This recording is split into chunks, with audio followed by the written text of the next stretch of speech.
Rizky Anissa, saya dari kelas 2H dari jurusan Hukum, Fakultas Hukum, Universitas Bangka Belitung, tahun angkatan 2024.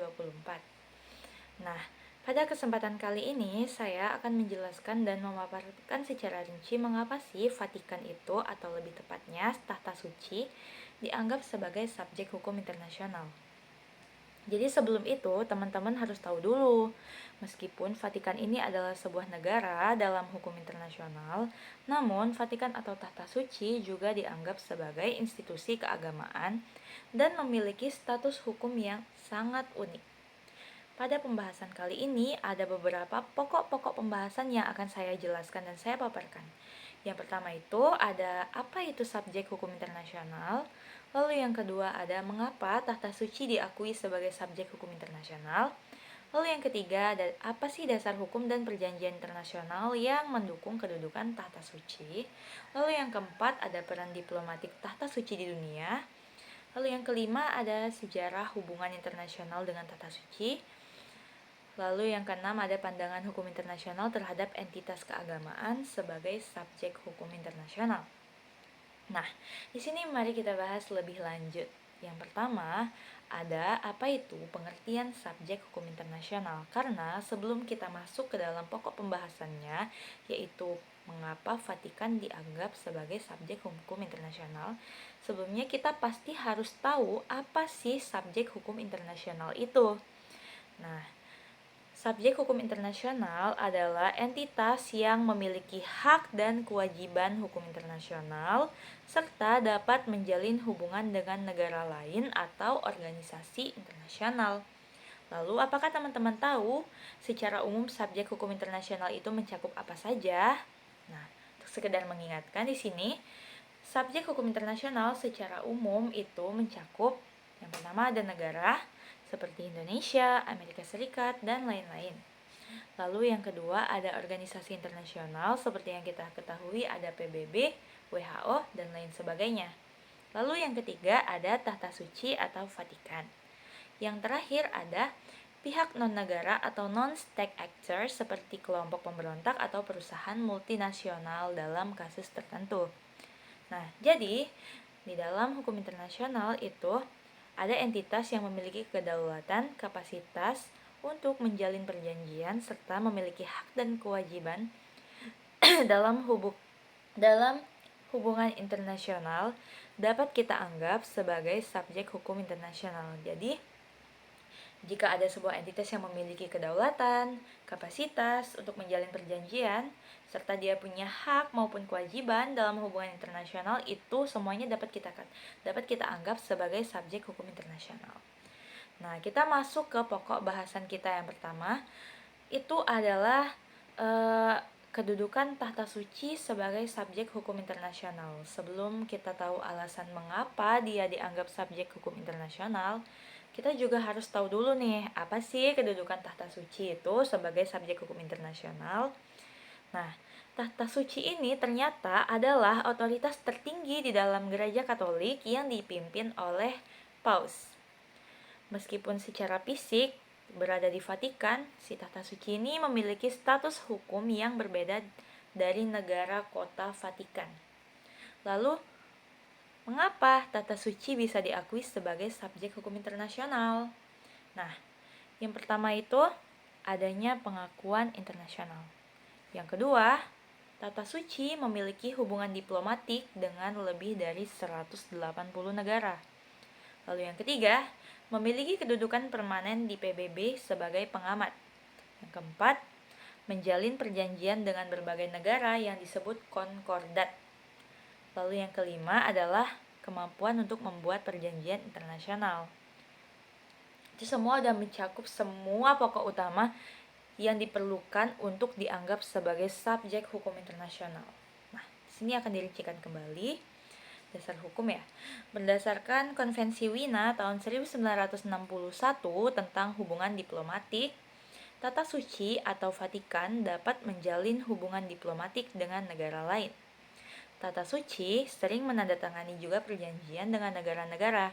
Contohnya adalah Konkordat Lateran yang ditulis pada tahun 1929 yang isinya mengatur tentang hubungan antara Tahta Suci dan Italia. Lalu adanya keikutsertaan di dalam organisasi internasional. Tata Suci adalah anggota dari berbagai organisasi internasional seperti Organisasi Kesehatan Dunia atau WHO, Organisasi Pangan dan Pertanian atau FAO, serta organisasi internasional lainnya.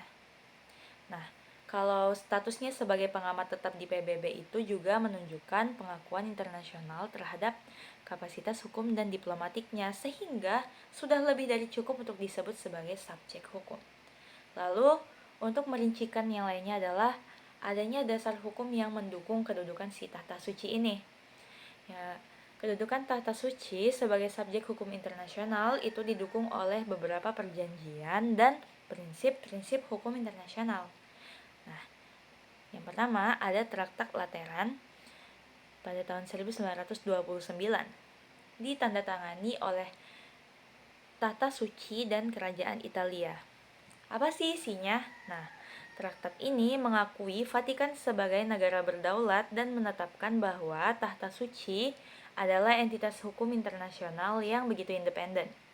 Pasal 2 Traktat Lateran menyebutkan bahwa Italia mengakui kedaulatan penuh tentang Tahta Suci di dalam bidang internasional. Lalu yang kedua ada Konvensi Wina tahun 1961 tentang hubungan diplomatik. Tata Suci memiliki hak untuk mengirim dan menerima perwakilan diplomatik sebagaimana diatur di dalam pasal 2 dan pasal 3 konvensi ini. Kedutaan Besar Vatikan disebut sebagai Nunciatur Apostolik dan memiliki status diplomatik yang sama dengan kedutaan besar di negara lainnya. Lalu yang ketiga ada Piagam PBB tahun 1945. Meskipun bukan anggota penuh, Tahta Suci atau Vatikan ini memiliki status pengamat yang permanen di dalam PBB. Status tersebut diberikan pada tahun 1964. Resolusi Majelis Umum PBB nomor 58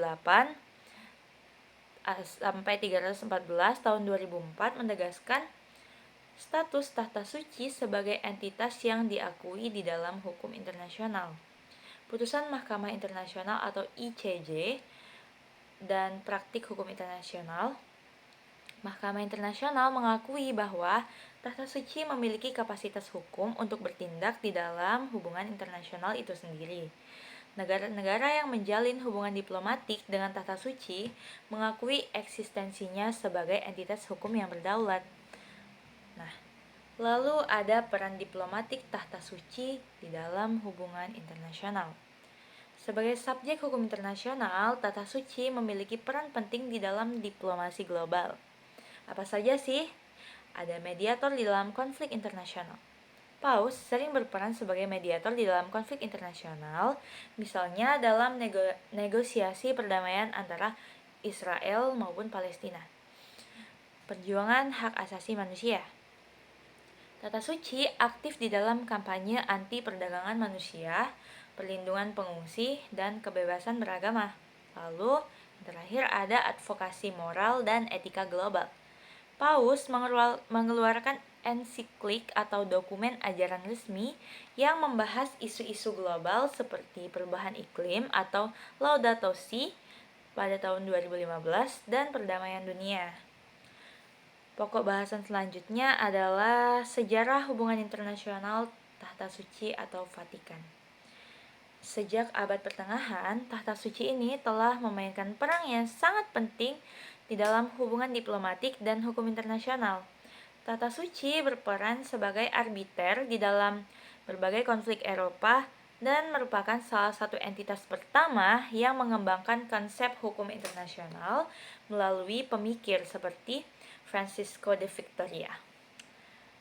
Lanjut, pada abad ke-19 dan 20, meskipun kehilangan kekuasaan teritorialnya setelah penyatuan Italia, namun Tahta Suci atau Vatikan tetap mempertahankan pengaruh diplomatik dan moralnya di dunia internasional. Dan untuk pokok bahasan selanjutnya itu adalah tentang pandangan hukum internasional terhadap entitas keagamaan sebagai subjek hukum internasional. Apa sih pandangan hukum dunia tuh terhadap entitas keagamaan. Seperti yang kita ketahui, Vatikan atau Tahta Suci ini kan adalah entitas keagamaan juga ya, bukan hanya sebuah negara ya. Hukum internasional itu mengakui bahwa entitas keagamaan tertentu dapat memiliki status hukum khusus selain Tahta Suci. Beberapa organisasi keagamaan lainnya juga memiliki pengaruh dan hubungan internasional, meskipun tidak dengan status hukum yang sama. Jadi, Vatikan atau Tahta Suci ini bisa dianggap sebagai subjek hukum internasional. Nah, jadi di sini teman-teman jadi udah paham kan mengapa kurang lebihnya Vatikan itu disebut sebagai subjek hukum internasional. Dan dapat saya simpulkan dari penjelasan tadi bahwa Tahta Suci atau Vatikan ini memiliki kedudukan sebagai subjek hukum internasional karena memenuhi kriteria utama, yaitu adanya pengakuan internasional, kemampuan menjalin hubungan diplomatik, dan kapasitas untuk membuat perjanjian internasional. Lalu, apalagi yang bisa memperkuat alasan menjadikan Vatikan sebagai subjek hukum internasional? Tentu saja karena dasar hukumnya sangat jelas, mulai dari Traktat Lateran 1929, Konvensi Wina 1961, hingga pengakuan di PBB. Tahta Suci ini juga bukan hanya entitas keagamaan, tetapi juga aktor penting di dalam hukum dan diplomasi internasional. Nah, dengan demikian, usailah pembahasan saya pada kali ini.